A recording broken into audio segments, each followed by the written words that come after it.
So here we have Miss Stacia. She is one of a shining example of the best that Babson College puts out into the world. She's the CEO and co-founder of Elcove. I always knew that, I know this is like a commonly used phrase, but I always knew that I wanted to be an entrepreneur. I started in elementary school. I used to sell like rubber band bracelets that I would make. In middle school, I would make custom made lip balms and sell that. I always enjoyed the process of making a product from scratch and then getting it into people's hands and seeing how happy it made them. I decided to start Elcove because of my own struggles that I was having with allergies and asthma because of the products that I was using. And so I knew that I wanted to make a better solution, not only for myself, but for the millions of people going through the same thing I was, but then also the planet. We originally launched in January of 2023 with just our dish soap. The main reason that we decided to launch with that product first was because there wasn't something like it on the market.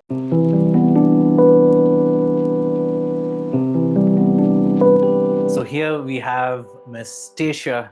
She is one of a shining example of the best that Babson College puts out into the world. She's the CEO and co-founder of Elcove.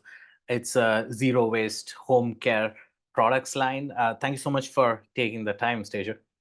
Of course, and thank you so much for that very kind introduction as well. Oh, I barely scratched the surface. I mean, if you look at your achievements, it's pretty insane. Like every other day, I see some post about you coming up on LinkedIn, not necessarily posted by you. Either you won a competition. Now, Stasia, how many pitch competitions have you won? Is it less or more than 100 at this point?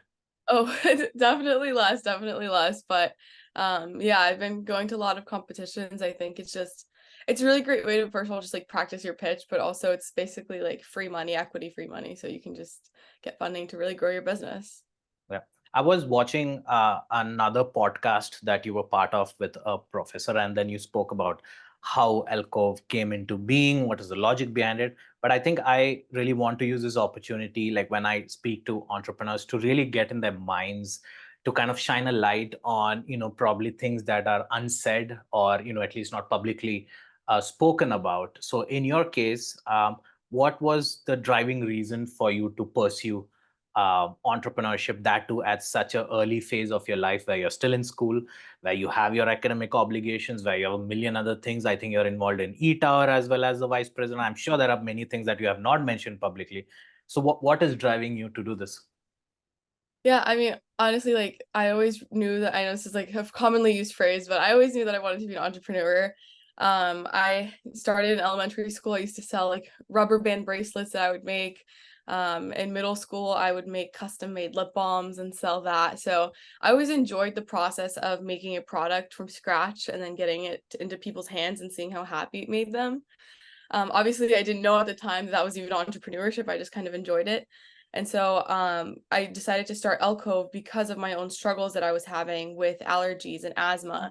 And I just realized that all of these experiences that I was having was because of the products that I was using.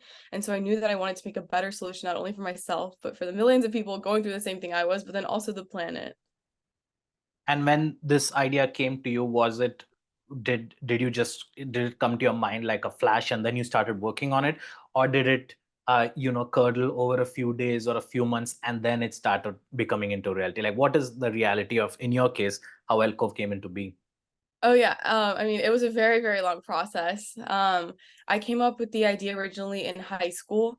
We actually I went through a couple variations of like product possibilities before we launched the version that we have now, which was a year ago. So it was definitely years and years and years of trial and error. Even the formulation for the products we have now took over a year working with the chemist. So it definitely, it was a long process to even just get started. And Elcove has a dish soap and a couple of hand soap variants as well. How did you come up with the decision to launch these particular SKUs? Or is it like something that, it came through your, did you do some research on it? Or is it something because you needed it personally, that's why you created, like, how did the current product lineup come into being? Yeah, so we originally launched in January of 2023 with just our dish soap. And the main reason that we decided to launch with that product first was because there wasn't something like it on the market. It was really one of the first zero waste dish soaps that was refillable. There were other options on the market, but they weren't completely zero waste, toxic free, and doing what we were doing. So it was kind of just a niche area that we knew we could kind of get into and offer product that wasn't really popular. And then once we kind of had that, people were like, "Oh, do you have hand soap as well?" It's kind of like the same thing. Basically, you wash your dishes, you wash your hands. So it was an easy choice to move to there. And then we have a few other products hopefully launching within the next year as well. And again, when you decided to launch, who were the first people you spoke to about this, and what was their response? And in your personal story and what you went through, who are the people who actually supported you and are the one of the reasons why Elcove has become so successful? Yeah, I think it was honestly just talking with potential customers, family, friends, really anyone that you can get access to at the start. It's really hard to reach out to people in the beginning stages. You're just starting out. For me, it was really easy as well because I'm a student. So a lot of people are more willing to help out students as well if you're Mhm. just looking to talk to them and help, ask for help. Mhm. But yeah, really, it was just my amazing family, my friends around me. They were really great people to test with as well and pick Mm. their brains. During the testing phase, was there any interesting incidents that happened that you might want to reveal now? Luckily, no, it was all went super smooth. So Good. That's a good sign. At least you didn't lose any family members over your business. yes, That's a good yes. sign. And one thing that you rightly said earlier is winning pitch competitions is great. It gives you validation. It puts out the word, free money, and it kind of forces you to really shape the story of your business as well as the product offering, and of course get feedback along with it. I've won a few pitch competitions, but not nearly as much as you have. What is the secret behind, like, if you were to give an advice to a junior or someone who's wants to pursue your path, what would you recommend them they do if they do want to venture into the world of business pitch competitions and hopefully succeed in it? Yeah, I think I encourage everyone to do pitch competitions. That's been one of the main ways that I've been able to fund my business, and it's just truly incredible. I think the number one thing is just to share your story and lead with your story. That's what I found works for me. I've done lots of different pitch competitions from, more of the technical chemistry side to more of just like general pitches and business pitches. And I always lead with my story first. And I think that's what really is able to kind of separate myself from everyone else. And I think just first of all, just taking the time to apply to every pitch competition that you see and not getting discouraged. You're not going to get into I've gotten denied from like half of the ones I applied to.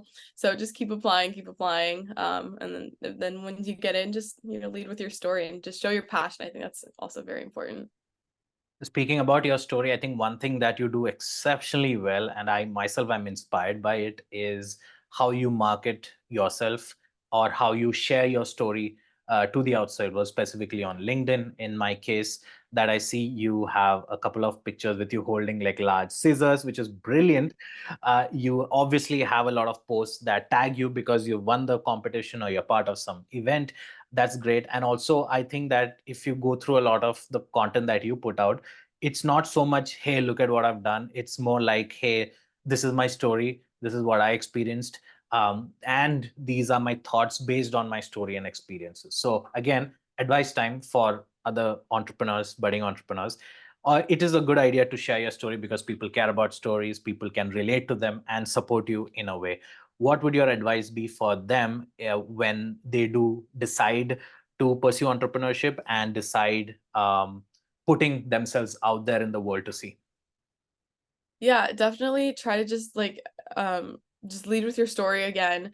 And don't be afraid. I know it can be really hard to like get more vulnerable on the internet, whatever that might mean for you. For me, I remember even just posting the picture of myself with like swollen eyes that I had like from allergies. Like I was terrified. I was like, I don't want anyone to see these pictures. But I realized it is an important part of my story and it shows what I went through as well. So I think just, also sharing your failures. You're not always going to succeed. Sharing the tough times and also just sharing how creative you were in the process. I think people love seeing how a product was made, how a service was created, whatever you're working on, people love seeing the behind the scenes. So for example, like I made all of my packaging on Canva. And so that was really fun for me to be able just to share that side of the journey as well.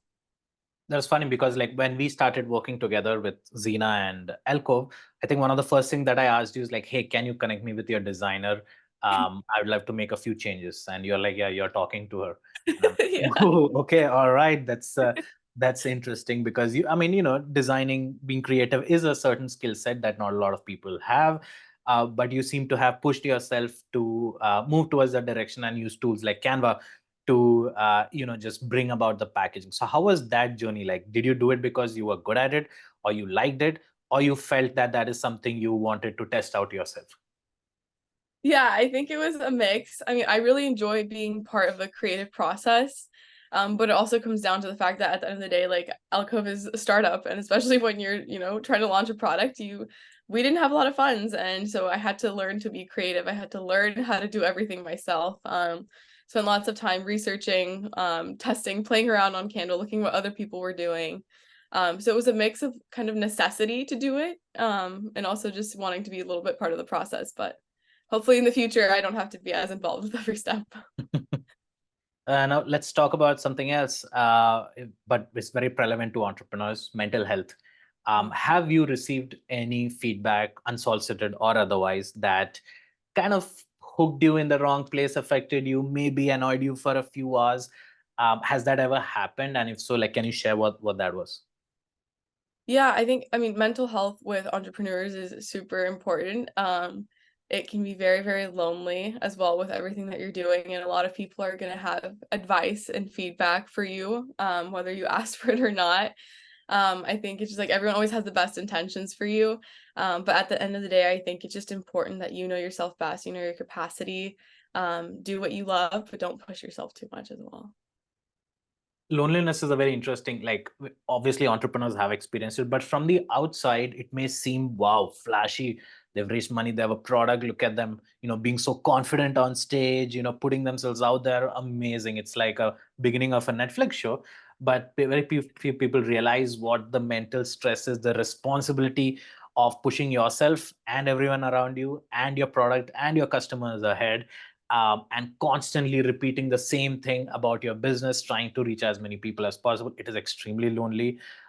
You will get a lot of advice, but at the end of the day, it is you who have to take the. I think that's something a lot of people don't understand about entrepreneurship. Yeah, absolutely. I think it's you spot on with everything that you said. Yeah, it's and let me tell you, it's going to continue. It's not going to go away, but it's fine. We signed up for it, and everyone Yeah, knows it at some level. part of the process. Part of the process. Do you think if you were to go back in time, there's something else you would do differently? I That's a really good question, honestly. I would like to say no, but I think that probably yes, because I think you're gonna make a lot of mistakes, and I know I've made a lot of mistakes along the process. Um, it all just comes down to learning from them. So, every mistake I made, I learned from, got better, whether that was personally, professionally, whatever that may be. So, yes, it may have been nice to not, make the mistake in the first place, but at the end of the day, it taught a lesson. Mhm. For example, I can say, like, for our packaging, for example, we spent a lot of time really testing the formulation and making sure that our formulation was top tier.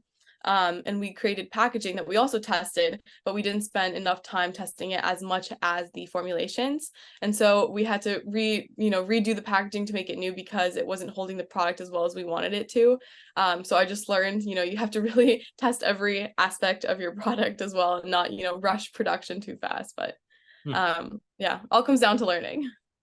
It does. And if I may ask you, if someone were to write you $1 million check today, what would be your first thoughts, firstly, and what would you do with the money? I would use it for Elcove with expansion. I think right now we're in the process of going into retail. Mm. Um, so helping with that, as well as developing more of our B2B side, which we have products that can make 1 gallon of refills that can work for like hotels or Airbnbs. So it would really just help with all of the plans that we have, all of the products that we have ready to, launch as well. So really just expansion, marketing, but absolutely everything I would use it for Elcove and growth. So do you think that the money is a factor that is restraining Elcove from growing as fast as it possibly should? I think so in the moment. Yeah, I think it's it's tough sometimes to grow as fast as you want as a startup. You have all of these amazing ideas and then you have to find ways to execute them. But, you know, if you have not as much funding, you have to get creative with it. Sometimes that can be a little bit of a slower process. Hmm. And you are a solo founder. You are an active founder, right? In this in Elcove. Yes, I co-founded it with my mom actually, but she's my COO, so handles all of the operational sides. We manufacture everything ourselves in Texas, so that's where I'm originally from. So when I'm away, she handles it all for me as well. I While don't I think do you're away ever. I think you're the one who's leading everything from the front, at least. Yeah, so I focus more on like the business development, figuring out what Elcove, you know, has for the future and really making sure that everything is being executed, as well as being part of, you know, the creative process and all of the other small things that come with it. Nice. And looking at growth, do you have any plans to onboard more people to your team? And if so, what kind of roles are you looking for? Yeah, I think definitely in the future, as we grow, we're definitely going to be looking to hire part-time, possibly for manufacturing, for marketing, really just helping expand the the roles that I'm not the best at. You know I'd have my weaknesses, so trying to find people to supplement that. You can't say that out loud. That's a you know founders kind of weaknesses apparently. At least that's what the world thinks. Yeah, Uh, I know you have to. I think it's important to recognize where you lack skills and find mhm. people to complement that because you need to ask for help. You can't do it all. You had also some experience working with one of our customers and my friends, David from Detrapel. What was your experience like working in Detrapel? Oh, it was amazing. I wanted to work at Dutch because I thought that one David's story is just absolutely inspiring, everything that he's done. I saw what he did and I was like, wow, I want to do exactly that with my industry. So it was just a really great experience to be able to be in that environment, see firsthand how amazing he is of a leader, and how just amazing of a company culture that he's created as well, and just really learn firsthand. Nice. And in your opinion, what role has Babson and its infrastructure and the people played in your in the position that you are in right now? I definitely don't think I would have been able to be here if it wasn't for Babson. One, just their support of the network, the resources here. Everyone is just so incredibly kind and really wants to see you succeed as well. And so whether that be through connecting you with the right people, the mentors, just even the funding opportunities, whether that be through the Blank Center or through eTower where I live. It's just been absolutely incredible. And there's just so many resources for you. If you don't know where to go, someone will help you out. Nice. Yeah, I completely agree with that. I think the positioning or the messaging that Babson is the number one school for entrepreneurship is spot on. And there's a reason they have maintained that position for about, is it 30 years at this point, if not more? Something Um, like that. Rightfully so, because the people in it, I think, is what affects the whole mindset. Where when you live with entrepreneurs, when you live with people who are looking to build something from nothing, you inculcate that mindset yourself, and plus the infrastructure around you is kind of focused towards that as well. So I think Babson's great in that regard. And I think one of the reasons we got connected is because, full disclosure, we work together. Zena works with Elcove. And since I look at the e-commerce data, at least specifically on Amazon, I know how well Elcove is doing. I won't be giving out numbers, but let's just say it's the growth trajectory has been one of the best that I've seen. And I've worked with a lot of brands at this point. Thank you.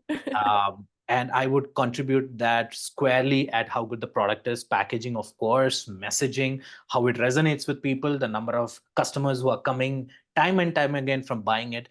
I mean, you must realize Amazon is the most competitive marketplace Yeah. in the world. There are potentially more than 10,000 different hand soap brands, dishwash brands, mostly Chinese, low cost products, fast moving products. You have large companies like P&G in this space. You have a lot of mom and pop brands in this space. And there, where Elko has succeeded so well, in my opinion, is of the brand positioning and the quality of the product. And I think rightfully you said, it may seem from the outside, maybe you just white labeled this hand soap from some manufacturing facility in China, or maybe you're just mixing two hand washes and calling it a day, but you have invested so much time into this, and that is being reflected in the performance right now. And is there any advice you would like to give to entrepreneurs, again, who are looking into getting into the CPG space? but are bombarded with the possibilities of either white labeling or drop shipping brands that they may not have been involved in developing? Yeah, I think, I mean, for me, it was a really easy choice to manufacture everything ourselves and really take, everything, keep everything in-house, because I wanted to make sure that we were part of every single step of the process, whether that's working with the chemist for the formulation, mixing the product, making the product, filling the product, shipping it out to customers. We are the ones that are making sure that every step of the process is up to our standards to make sure that the customer is getting the best experience that they deserve. And I just think that that's not possible, with a lot of the other options that you mentioned. And to me, it was just really important to create a safe product that was also very high quality, because I think trust is really important. When you're asking somebody to switch over to your brand, you're asking them to trust your product. And I think making sure that you have that trust and build on that trust, you have to make sure that you can deliver on your promises. And so for us, it was pretty easy to decide, that we want to keep it in-house. Nice. And I'm very glad you did. And how has your experience been working with my team at Xena? It's been absolutely incredible, and I attribute a lot of our success to everything that you've been doing. So thank you so much. Amazon it's tough to figure out and to navigate, and there's so many different things, from even optimizing the listing is like a whole thing on its own. So yeah, definitely attribute to all of our successes as well to you on Amazon. It's been I, amazing. I would attribute it to my software and my team as well, who, I mean, they love working for Elcove. I mean, it's just one of those brands that yields like quick growth results. And because it has so much potential, that we were able to test out a lot of things quite quickly and identify what is work. So the problem with launching a new brand on Amazon is that it takes a lot of time, years even, to gain any kind of organic traction. It's very expensive. The reviews even can make or break a product, but in Alcove's case, it has it has actually worked in your favor. Yeah, definitely. We've seen that. So thank you. And in terms of customers, what are some of the top three things that you've heard from your customers who are not your friends and family about Alcove products?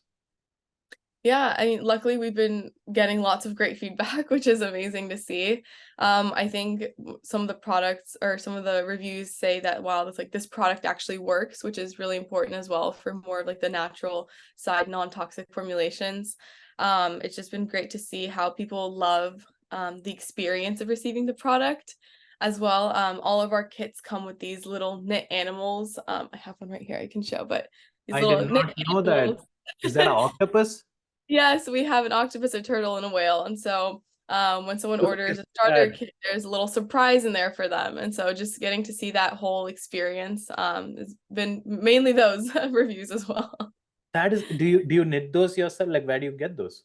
So we work with an organization called the Turtleman Foundation. So they are hand knit by women in Ecuador, and then the proceeds also go to turtle conservation. Look at I was not aware of that. No wonder the customers are delighted. The returns rate that I've seen is one of the lowest. I mean, it kind of makes sense now. Those turtles, who would want to return those cute So, little octopus? surprise. That is fascinating. Do you include anything else in the packaging as well? Just a little note as well from, the founder, and then how it works. Got So, it. pretty simple. Very nice. And looking ahead, looking into the future, I've spoken to over, I think, 200 founders at this time, and I've Uh, always asked them one question, like what is the end game that they have in mind? And these are the few options that I've received, or what is the reason that they're doing what they're doing right now. So one is because they want to express the creativity, innovation, something that comes from within. Second is they like being in an environment of risk. They yeah. like living on the edge, quote unquote. Third is financial reward. Um, Big risk, big reward. You only live once, kind of a situation. And fourth is having a sense of building a team or being a leader, expressing your leadership qualities. So amongst these or any other option, what is the number one factor that is driving you to do what you're doing? Yeah, I think one, just impact. I love what I'm doing. I love the impact I'm making. But aside from that, I think I've never liked being told what to do. Mhm. So I love kind of being the decision maker and getting to getting to play around with my decisions and see, okay, if I do this, what's going to happen? If I do this, what's going to happen? It's fun to be able to kind of take charge. Independence, yes, that is, I forgot about it. That is a big reason. Yeah, absolutely. And looking forward, what do you have in mind? What's upcoming for Elcove and for you personally or professionally as well? Yeah, so for Elcove, hopefully, like I said earlier, going into retail relatively soon, developing all of that packaging as well, launching new products, really growing our line. Long-term future goal is I want to be the brand that people think of when you think of sustainable home care. So everything that we're doing is for that goal. And then personally, I just got into Babson Summer Venture Program. So So congrats. That is Thank very you. hard to get into, extremely hard to get. Congrats. Yeah. Thank you. So I'll just be spending my whole summer, for 10 weeks working on Elcove. Super excited. It's going to be a really great, amazing opportunity to just focus in and do what I love. Nice, nice. I'm a mentor for that as well. But when I was a student, I got rejected. So I have a little bit of bittersweet emotion associated with the SVP. But I know my friends who got in and they're doing exceptionally well. It was so useful, perhaps one of the best programs for early stage startups right now. So congrats on that. Thank you. And that's good. Thank you so much for taking the time, Stasia. And and like to whoever's listening, I would say that just keep her in mind. She has a huge potential ahead of us. I'm pretty sure next year, if I try to reach out for another conversation, you would be too busy to do that. I'm so confident. So that's I'm No, never. I was able to catch you now, and hopefully we'll continue tracking your story. It's great, and I would like to also say that you obviously have shown so much grit. You have so much early success. There will be periods where things might not look great. Things might look down. It may seem bleak. It may seem like everything is coming to a crash. But at that time is when all this grit that you've built up will really come into use, and that is when you have the team and support system around you to like take it over the edge. I'm sure you wouldn't need it, but I'm sure even if things don't go well, I'm sure you have the ability to overcome it and come back more strongly than ever before. Thank you. It's incredibly kind and great advice. All right, thanks Isha. Thank you.